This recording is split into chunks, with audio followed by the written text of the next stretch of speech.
Okay, డిపార్ట్మెంట్కి వచ్చే వాళ్ళకి ఏం చెప్తున్నారండి? డిపార్ట్మెంట్కి వచ్చే వాళ్ళకి మోస్ట్ వెల్కమ్ అండి. అమ్మాయిలు అన్ని చోట్ల ఉండాలి. ఒక అమ్మాయి ఎక్కడ ఉంటుందో అక్కడ డిఫరెన్స్ డెఫినెట్గా ఉంటుంది. అది పోలీసే కావచ్చు, ఇంకే డిపార్ట్మెంట్ అయినా కావచ్చు. ఎందుకు అని అంటే వాళ్ళు అర్థం చేసుకునే విధానము, ఇప్పుడు నిజంగా చూస్తే ఒక అమ్మాయి ప్రాబ్లమ్స్ అమ్మాయి కన్నా ఎవరు బెటర్గా అర్థం చేసుకోలేరు. ఎంపథైజ్ అవ్వాలన్నా లేకపోతే దాన్ని సాల్వ్ చేయాలన్నా కానీ వాళ్ళకి యూనిక్ వేలో చేయగలుగుతారు. సో అందుకోసం ఏంటంటే పోలీసులో ఉమెన్ పర్సంటేజ్ పెరగాలి. ఆల్రెడీ పెరుగుతుంది మనకి ఇచ్చిన 33% దీని ప్రకారము. సో వచ్చేవాళ్ళు ఒకటి మేము అబ్జర్వ్ చేసింది ఏంటంటే, మేము అమ్మాయిలవి అన్నట్టు అది పెట్టుకొని మ్యారేజ్ అని లేకపోతే ప్రెగ్నెన్సీ అని లేకపోతే ఇలాంటి పెట్టి కొన్ని ఎగ్జామ్షన్స్ అడగడం ఇలాంటివి చేస్తున్నారు కొంతమంది కానిస్టేబుల్స్. ఇలాంటి మైండ్ సెట్ ఉండకూడదు. మనం డిపార్ట్మెంట్లోకి వచ్చిన తర్వాత మేలు ఫీమేల్ అనేది ఉండదు.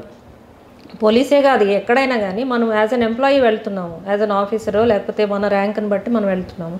దానిలో మనకి ఏ జాబ్ ఉందో, మన డ్యూటీ ఏం డిమాండ్ చేస్తుందో అది మనం 100% చేయగలగాలి.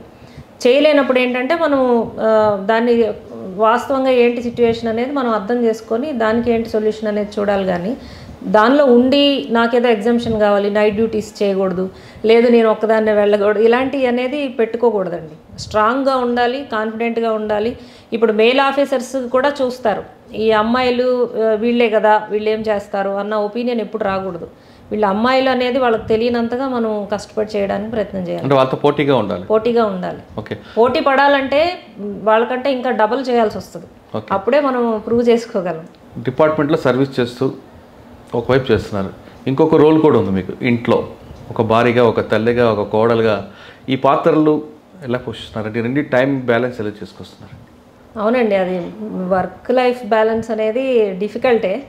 బట్ ఏంటంటే మనం కొంచెం తెలివిగా మన ఫ్యామిలీ సపోర్ట్ కూడా ఉన్నప్పుడు వాళ్ళు కూడా ఇంపార్టెంట్ కదా, ఇంపార్టెంట్, చాలా ఇంపార్టెంట్.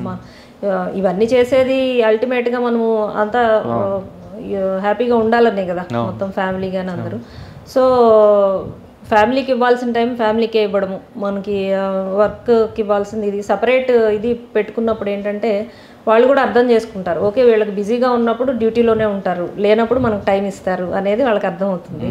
సో మనది ఏంటి అనేది వాళ్ళకి కన్వే చేయగలిగితే ఫ్యామిలీ కూడా మనకు సపోర్ట్ చేయగలుగుతారు అనమాట.